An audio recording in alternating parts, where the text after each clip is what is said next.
And today we have a discussion. Actually, we have 1 hour for the discussion, and the discussion is called Andrey Sakharov's Ideals in the Post-Truth World, Mission Impossible or Possible.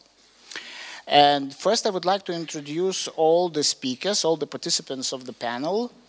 And as you understand, we have around 1 hour, so everybody probably, because we have 7 speakers, probably each should have like around up to 10 minutes, but the reality is much tougher. You know, you have to do it everything, you know, in a shorter time, because the time is squeezing us in. So first I would like to introduce the speakers, because some of them you know very well, and I would start according to my list, you know, the way I have it here. So first is Tatiana Yankelevich from Davis Center for Russian and Eurasian Studies at Harvard University, and daughter of Andrey Sakharov, and the person who helped very much, you know, to start the very center here. Then we have Lilia Shevtsova. Where is Lilia? Okay. Associate Fellow from Chatham House. The next person is Lena Nemirovskaya, founder of Moscow School of Civic Education. Lilia, raise your hands. Yeah. Chris Donnelly, co-director of the Institute for Statecraft. Chris, you think everybody knows you, but not necessarily. Then we have Brian Whitmore, senior Russia analyst from Radio Free Europe. Yeah, Brian. Vytis Jurkonis, where is Vytis? Project director of Freedom House, Lithuania. And we have Simas Čelutka, who represents Vilnius Institute for Policy Analysis. He's a programs director. Thank you. So, first, the floor is for Tatiana. Tatiana. May I? Yeah, you wherever you want. No, I understand, but I need to put my notes down. May I? Maybe over there? Yeah, or maybe you swap your place. No, over there. May I? Over here, if I may. Okay, very good. May I? Thank you very much. Can everyone hear me? I'd like to start by saying that my family had a very special connection to this country, and some of which may be known to you, but I can promise you a surprise. First of all,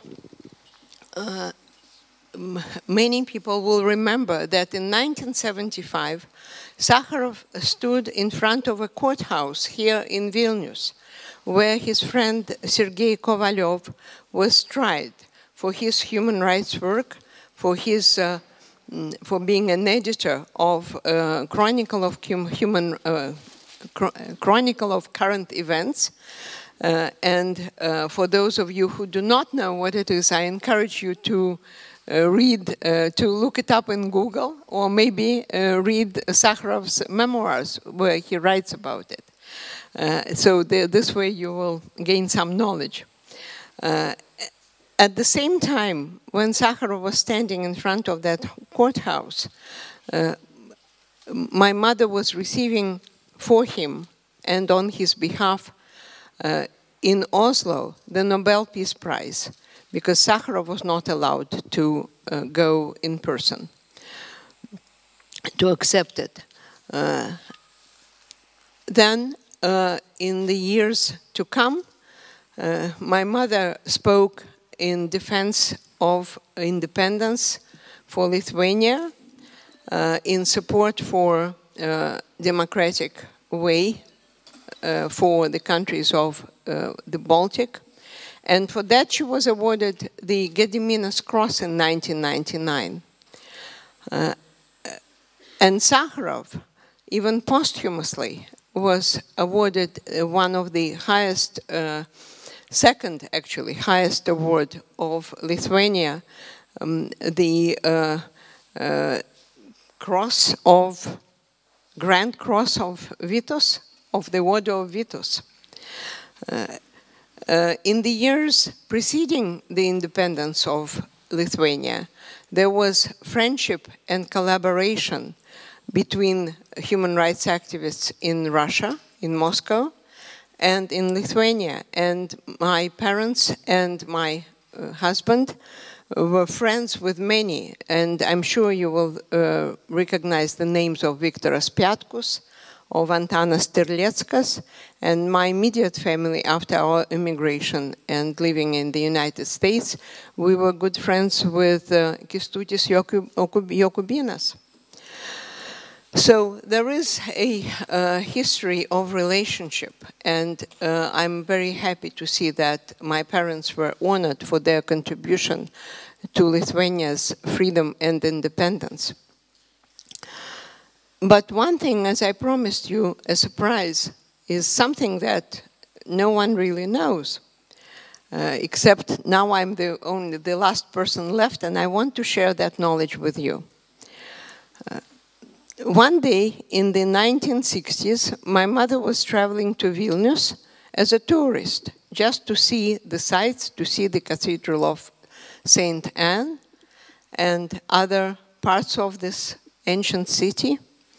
And on the train, in the same compartment with her, was a woman, apparently a Lithuanian. My mother wasn't sure in the beginning, who was very cautious and reserved, but this way or another, they somehow learned that they were both doctors, medical doctors, and this helped this woman open up in a conversation. And she told my mother the story of her family, and the story of deportation, and the story of absolutely tragic story of her mother, whom she tried to save from diseases that have plagued the entire community that was taken to the Sea of Laptev. And my mother was very moved by this story, and she encouraged this woman to write it down. And that woman did it. And that woman's name was Dalia Grinkevičiūtė. So this is the surprise that I think should be known in this country. And I would like to dedicate my remarks to share with you some of my thoughts about Sakharov and his legacy, and why this legacy, I think, is important today in the entire space of post-Soviet world. But first of all, I would like to thank the university and everyone who contributed to this way or another, the Ministry of Foreign Affairs and the minister himself, who I know have given great support to the university in the opening of the center. I'm very grateful that this will be the place where Sakharov's name and legacy will continue to live on. And as we gather today to honor Sakharov's memory, in the year just a few days after the 28th anniversary of his passing,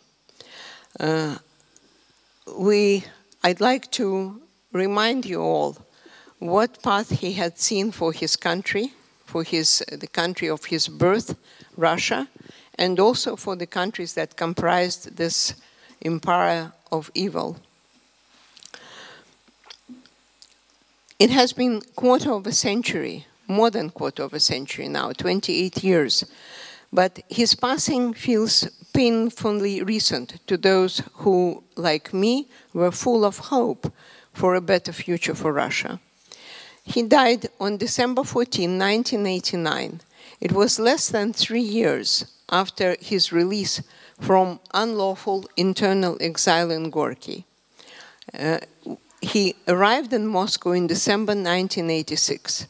And the following 3 years were the years when the totalitarian colossus began to crumble, when the good 21st century seemed to be beginning with the swell of people's power in places very diverse: Moscow, Pretoria, Prague, And we all were thinking that this was the dawn of global democracy and human rights.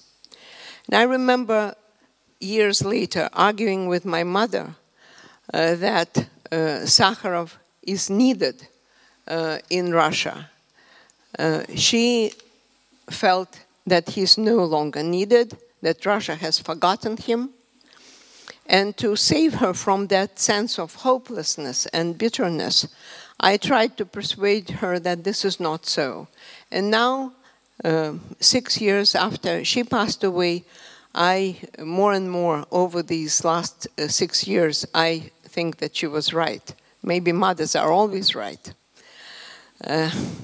So I asked myself a question, that those years were the time of hope. And what happened to that hope? Why did Russia choose such a different path from the one envisioned by Sakharov? Well, they say in Russian, I like that phrase, «История не знает сослагательного наклонения». And for those of you who do not know Russian, I will try to translate that history knows not the conjunctive, the conjunctive mode, yes. Thank you, Lilia. And in general, in principle, I oppose speculating what would Sakharov do or say today.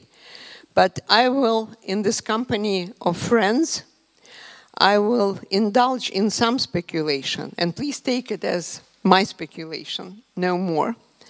But still, I will indulge in it, as Sakharov's long life position on the issues of importance to him and that he felt would be important to the entire humanity.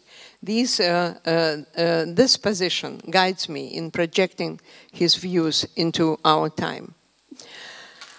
In the past, very early on, Sakharov warned the West against over-dependence on Middle Eastern oil. In fact, he called on the democratic world to break free from the oil blackmail by anti-democratic regimes of the Middle East. Thus, we could have expected him today to stand up to the gas and oil blackmail by Russia. A staunch defender of the right of Jews to their homeland, Sakharov would have continued to stand up for the right of Israel to exist in safe borders. A proponent of the right of nations, however small, to self-determination, Sakharov in the past stood up for this right for Lithuania, and he would have again stood up for the right of Ukraine to determine its future without Russia's interference and against the state terrorism exercised by Russia in the Donetsk and Lugansk areas of eastern Ukraine. Sakharov would be alarmed by Russia's continuing destabilizing actions there.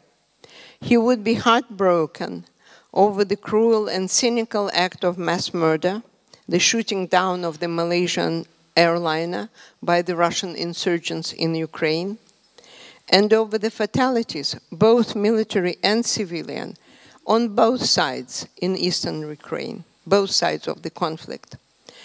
Above all, I believe Sakharov would be deeply concerned by the rise of ultranationalism, xenophobia, and notions of exceptionalism in Russia. He abhorred these traits as dangerous and anti-democratic.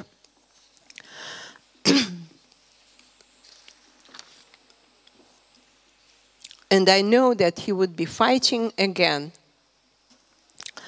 to protect the rights of Crimean Tatars to their historic homeland and to defend them against unjust, unlawful, and cruel persecution by the occupation powers.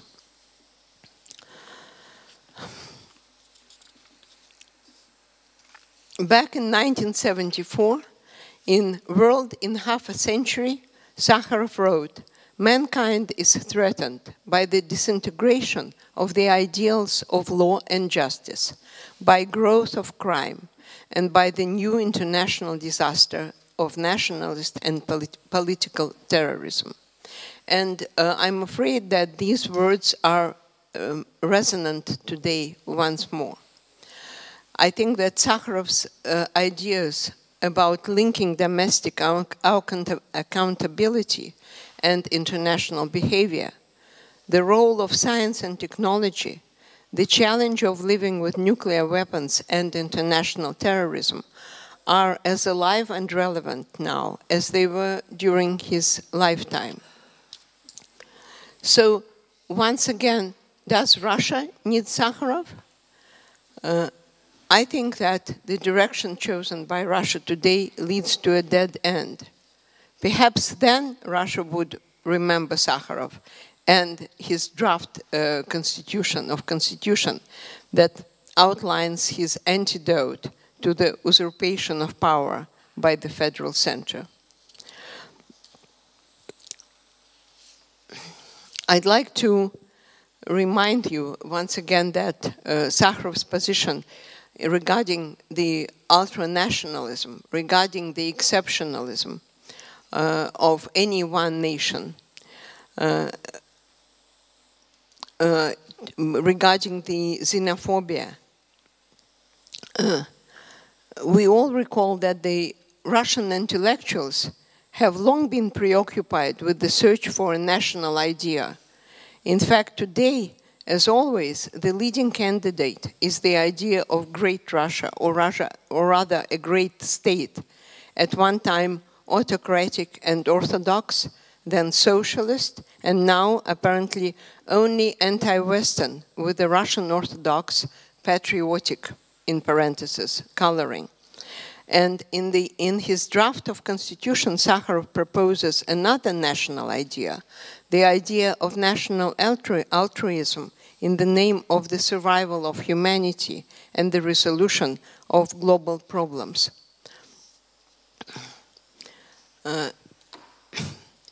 He calls for this altruistic behavior. He says that in his constitution, he said that the global purposes of the survival of humankind is placed higher than state interests. The purpose of a nation is proclaimed to be a happy, meaningful life, material and spiritual freedom, well-being, peace and security for the citizens of the world, for all people on earth, regardless of their race, nationality, sex, age, or social status. The idea of national altruism is not entirely alien to Russian dissident tradition. There was Pyotr Chadaev, there were other people who are also part of the Lithuanian national heritage, people like Sezeman, my goodness, I forgot the name. Well, let's not. I'm sure that the name of Yury Lotman would be familiar here in Lithuania. And there are other thinkers who have not discriminated between different ethnic entities, ethnic communities. And so I think that that knowledge, that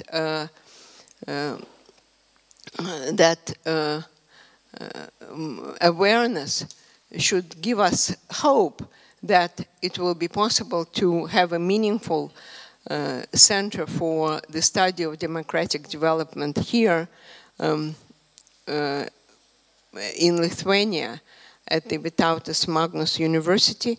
And this center will, in my opinion, serve that very purpose that Sakharov proclaimed: peace, progress, human rights, unthinkable one without another. And this will keep Sakharov's legacy alive here in the free Lithuania. Thank you very much.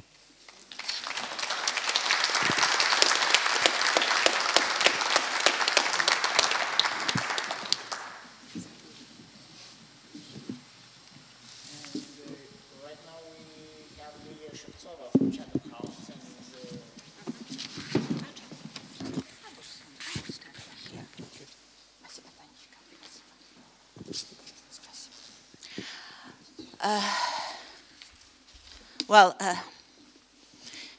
You know, I'm really excited to be here today. It's a privilege. It's an honor. Because I'm thinking very often about symbols. And for me, opening of the new center today, in times of confusion, of paralysis, in an intellectual, analytical sphere, is a great sign, is the sign that maybe the new page, the new epoch is closer. And, you know, I'm really excited because I'm looking at Jolanta. I think that our friend, Leonidas Donskis, he would have been happy. He would have been happy because his project that he discussed with many of us 5, 6 years ago, yes? Well, it's been realized by his friends. So that's a treat to be here and see already Leonidas' legacy. And I'm raising questions. Well, some questions were asked and we discussed them just here 5 minutes ago. Why Lithuania? And I'm looking at you, Mr. Minister Linas Linkevičius, and I don't want to be polite, but looking at you, I have an answer.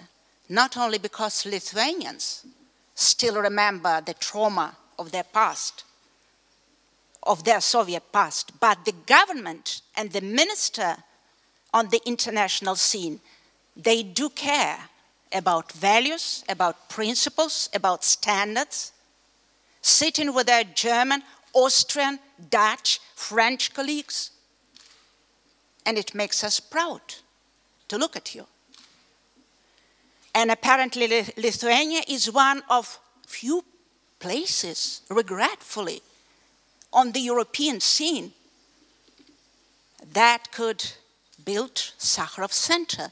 I just can't imagine Austria, France, Italy, and even Germany, where the member of the government will come to open the new page in analytical history and international relations, Sakharov with Sakharov name at the university. Just can't. Why Sakharov? I'm not going to repeat what Tatiana, my dear Tatiana Yankelevich said. She explained Sakharov's posture, views on many issues. For me, perhaps the most important is the fact that, yes, of course, human rights. But first of all, Sakharov, as I see him, especially reading his draft of the Constitution, reading, you know, his ideas about the world order and chaos, he was an example of intellectual that thought in a very tough terms about reality and was adequate because he was basing his premises and assumptions on the base of standards, principles, and values that regretfully have been forgotten, not only in Russia, but in many other European societies. Hence, I do believe that in times of, it seems to me Leonidas would use this word, in interregnum, time out of time, in time of intellectual and analytical paralysis, such center could have a mission, an ambition to tear down, to dump, to trash a lot of things that my generation, including me, have been formulating during this last 20 years. Obsolete ideas about politics and international relations that, in fact, made us guilty of many failures of the politicians because we couldn't give them the right advice, because we forgot about standards and norms, because we've been looking for trades, for bargains, grand bargain, oh my God. And because just like one of the leaders of German Social Democrats recently, just last week, was writing, let's forget about this obsolete normative approach. Just let's follow pragmatism, pragmatism, which meant, in fact, let's accommodate Kissingerian slogan.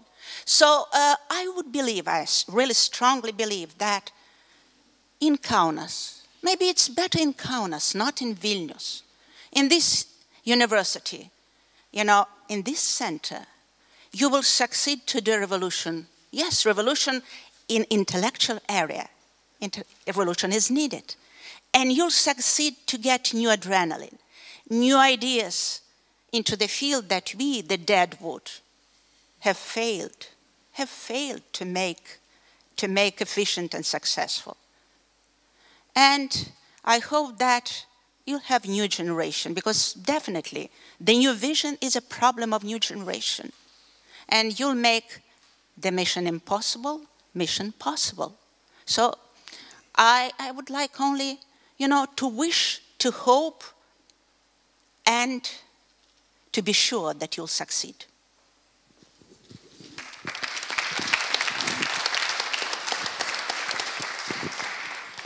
Thank you, Lilia, very much. And we give the floor to Lena Nemirovskaya from Moscow School of Civic Education. Thank you for invitation, and I apologize for my English, which I am not practicing very well, but I will try. More the audience would like that I better in Russian, but I can continue in English. I would like to start my short presentation. Today something happened very important for all this dissident movement. 10 hours ago, Arseniy Radinsky died. He died, and he's a leader and founder of our well-known institution, Memorial. And he brought Memorial not as an institution of history of this repression time, but he brought this institution on the global level and on the table of politicians. And I just would like that even today we mentioned this name here, and we started our meeting with that. The second thing, I'm like many others, would like to stress that I am happy that I am in Lithuania. I belong to this generation which knows these well-known Lithuanian names: Tomas Venclova, Ščepaitis, Pranas Morkus. I remember them when they arrived to Moscow University, and I just remember the phrase which belongs to the Boris Pasternak, who knew them, and he said, and this is a people from Lithuania, but he said, "Now I know Russian literature in good hand." I am not a political analyst, I am not a politician, I am a normal Soviet person who hated the Soviet Union, Soviet time, Soviet regime. And when Perestroika started, I tried with my husband, who is here, tried to do something by hand. And we established our institution 25 years ago. And just this Saturday, we celebrated 25th anniversary of our institution in Sakharov Center in Moscow. And for me personally, it's very important that in one day I am here.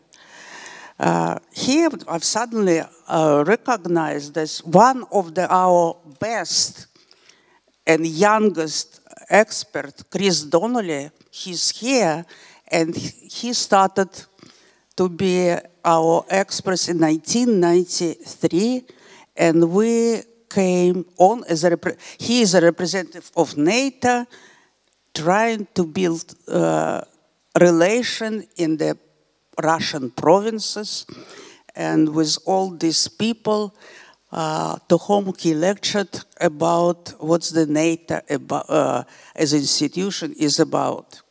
But it was 20 years ago, and everything changed. Russia was changed. NATO is now completely different institution. But the Soviet mentality after the collapse of the Soviet Union, where is the Soviet mentality? Why? I don't know about Lithuanian citizens, but I do know about Russians. Why is Soviet mentality came back? And if you are talking just about our leadership, but it's the truth that its leaders were elected and will be elected by Russian people. What's happened?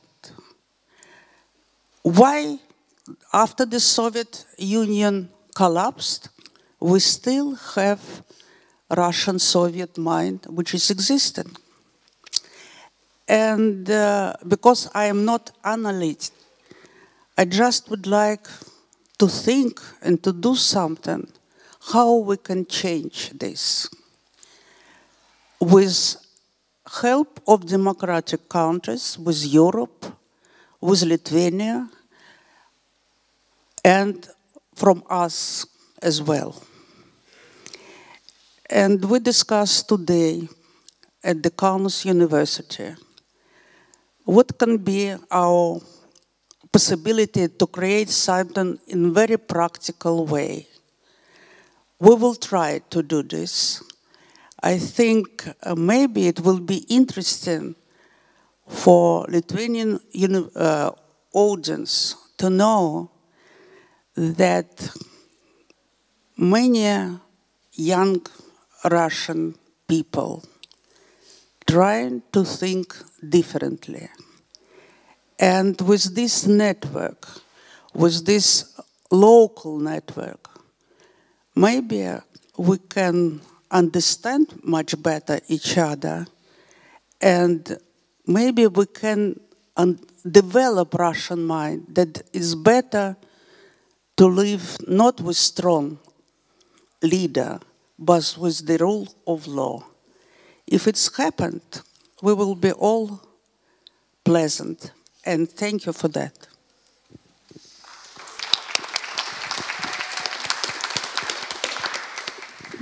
Thank you for Lena. And right now I want to invite Chris Donnelly, the Institute for Statecraft, for his word.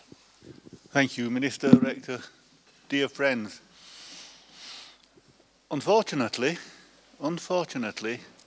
the message of the last three speakers is that we don't just need Andrey Sakharov for Russia. We need him for all our countries. His legacy is important for all of us, because if you look to Western Europe and Western countries, they have been living for the last 70 years in a holiday from history. They have been living in a rules-based system and had come to believe that this was their universal right. And waking up to the truth is a very painful experience. They have forgotten what Sakharov stood for, which is that peace, human rights, democracy have to be fought for constantly. You never get to the goal. It is a long-term, permanent, and painful struggle. We have forgotten it. We need to remind ourselves of it. He it was who taught us that democracy and freedom are not the same. That democracy is the institutionalization of freedoms. that it's their embedding in the human soul and in the mentality of the people, which is what makes Lena's point about the Russian mentality such an important one. And this task, alas, now lies before us once again. We cannot leave it to our governments. The developments of the last 20 years or so in European countries have seen our governments become more and more impotent, less and less able to get things done. Yes, it needs us to remind our governments of the tasks that's to be done, but we cannot just leave it to government. It will not be sufficient. This is something which needs to be built bottom up, by individuals, by citizens, understanding what to do and being given the tools to act. This is the task which lies before us. It's a hard task, and if Sakharov's legacy means anything, it is the understanding that that struggle is one which will last all our lives. Thank you.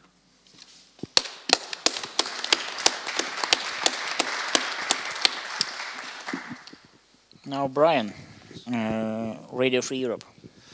Thank you. And I'd like to thank Vytautas Magnus University, the Ministry of Foreign Affairs of Lithuania, and the Minister of Foreign Affairs of Lithuania for the invitation. It's truly an honor to be here. Are Andrey Sakharov's ideas relevant today? The answer is an emphatic yes. The day his ideas stop being relevant is the day we all give up. For me, there's essentially three Sakharovs. There's the Andrey Sakharov that is the representative of what I like to call the other Russia, the good Russia, the Russia that defies our stereotypes, the Russia that inspires us instead of intimidates us, the Russia that wants to join the world and not fight it, the Russia that wants to live in peace with its neighbors, not dominate them, the Russia that doesn't equate its own security with the insecurity of its neighbors, the Russia that wants to put the rights of its citizens above the imperial ambitions of its rulers. Now, I don't have to tell the people in this room that this Russia is far from ascendant today, but it exists. It exists. The second Sakharov is part of a broader tradition. It's the Andrey Sakharov, the dissident, the tradition of peaceful resistance to authoritarian regimes, tradition of hope in times of hopelessness, the tradition of living as if you lived in a free society even though you don't, and to imagine a better future. And I think it's relevant in this sense to mention that today, December the 18th, marks the 6th anniversary of the death of Václav Havel. Yeah. And to put it mildly, this tradition is also not ascendant at the moment. I live in the Czech Republic, I live in Prague. And there's an insult being hurled around in political debates in the Czech Republic, which is pretty remarkable. You call somebody a Havelist if you want to insult their political beliefs. Now, please explain to me how in the world that became an insult. If somebody called me a Havelist, I would say thank you very much for the compliment, that I share the political values of Václav Havel. But this tradition is also under assault at the moment. But it is not gone. It is there, it exists, and it will persevere. The third Sakharov is Andrey Sakharov, the Democrat, Andrey Sakharov, the exemplar of universal human values, which Chris so eloquently just spoke about. And I would concur that these values are under assault in the West itself right now. You need to look no farther than our election results. You need to look no further than a postmodern generation. Currently, according to public opinion polls, it's the first generation since the Second World War that doesn't believe it's essential to live in a democracy. Think about that for a minute. So yes, I would agree, I would concur with Chris entirely that Andrei Sakharov's ideas are relevant today, not just for Russia, not just for the countries of the former Soviet Union, for all of us. But all is not lost. I would say, let's think back to when the Soviet campaign against Andrei Sakharov began in earnest in 1972, when I was 9 years old. Let's think back to when Andrei Sakharov was awarded the Nobel Peace Prize in 1975, when I was 12. And let's think back to when Andrei Sakharov was first arrested in 1980, when I was 18. At that time, it appeared in the West that these values were under assault as well. There was a feeling in the 70s that Western institutions were failing in the wake of Watergate, in the wake of the Vietnam War. There was a feeling that we were losing the Cold War. There was a feeling that the Soviet Union was running rings around us. There was a feeling that democracy was ending. It was a very, I'm getting deja vu from my teenage years. But guess what? We all know how that movie ended. The ideas of Andrei Sakharov were triumphant in the end. And I have every reason to believe that they will be triumphant again. Thank you very much.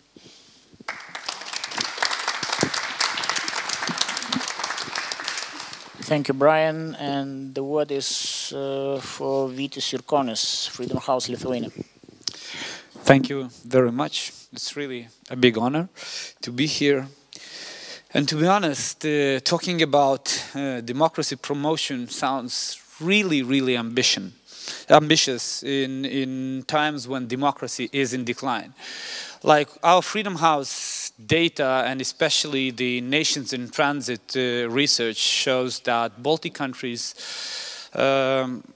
remain to be the tiny green island of freedom in the post-Soviet world. And perhaps that's a reason why Sakharov Center should be based here as well. But I also want to emphasize one, that we cannot take it for granted. And our neighboring countries, be it Poland or Hungary, show that, unfortunately.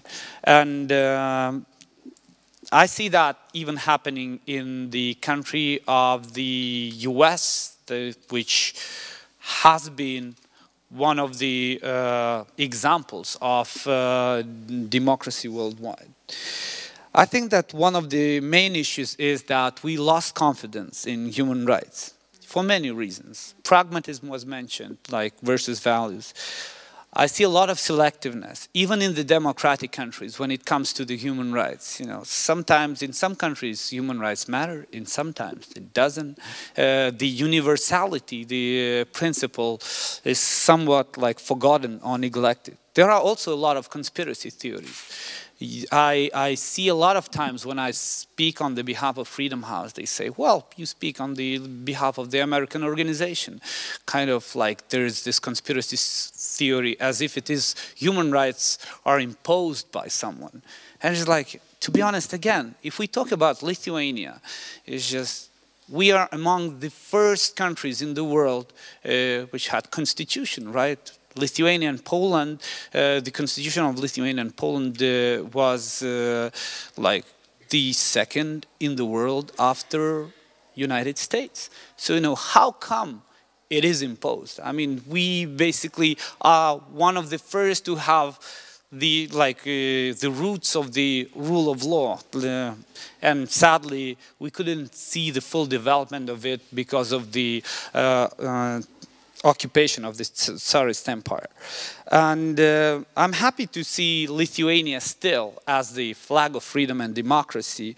And it means that we should also be helping others express solidarity. And we did that, to be honest, like with the Old Believers ages ago, like hosting Old Believers. Then Ambassador Baltrushaitis between the First and the Second World War was saving a lot of intellectuals, giving visas to people like Chagall or Tsvetaeva, right? And we see that happening even now. There's an exhibition, if I'm not mistaken, on the first floor by Arturas Morozovas and his group Nanook, which shows the faces of the current dissidents, Democrats, independent journalists who had to flee Russia and are living here today in Lithuania.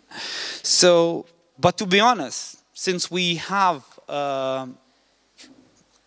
we are establishing the Sakharov Center here, it also means that we need to be promoting human rights not only in the region, but also here at home.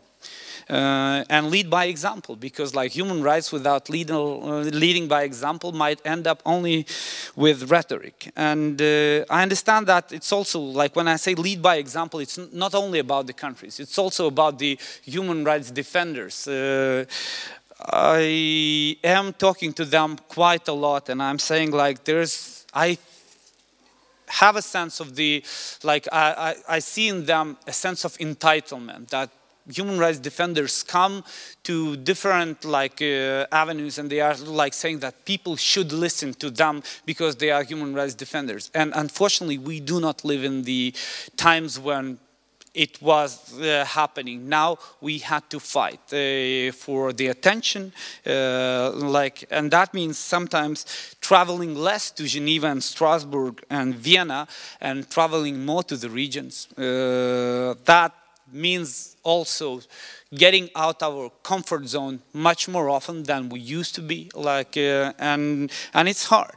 So one way or another, I do salute the establishment of the Sakharov Center here, but I also want to emphasize the huge responsibility.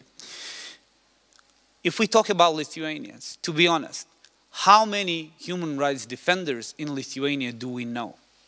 2, 3, any at all? I would ask media representatives here, how many, like, do you know at least a name?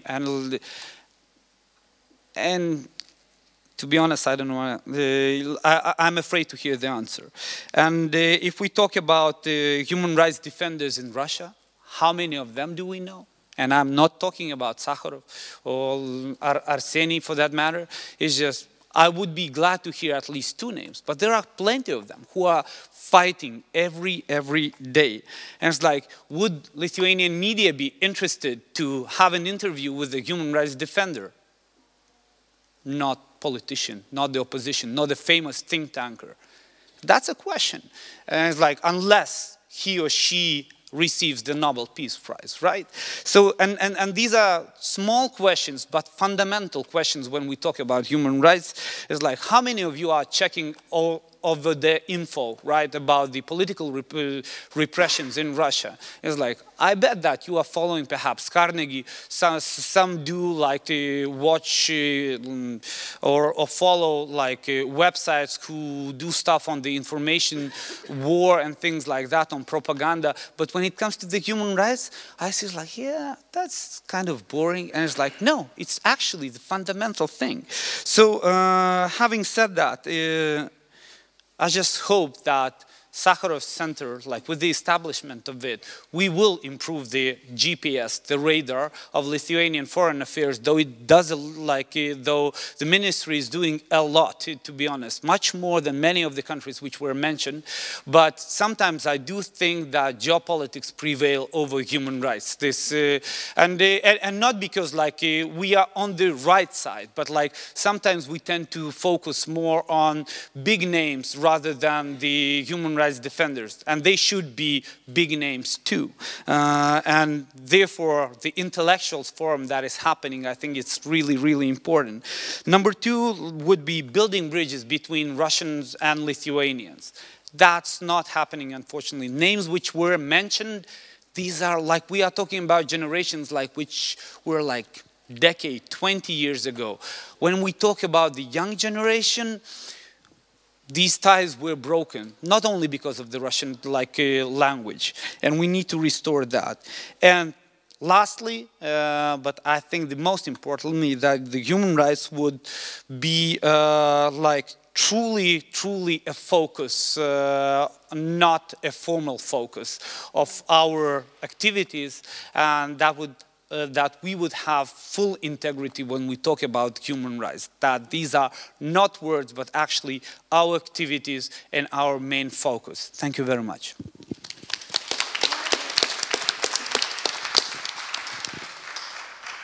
I'm happy that Vytis actually started to introduce another part of our event, exhibit, but we'll continue, we'll speak about this later, but, because you jumped in, so okay. It's not to say sorry. So right now we want to introduce Simas Čelutka from Vilnius Institute of Policy Analysis. Thank you very much. It's really humbling to sit on such a distinguished panel, and I'll be short because I want to hear more from our guests.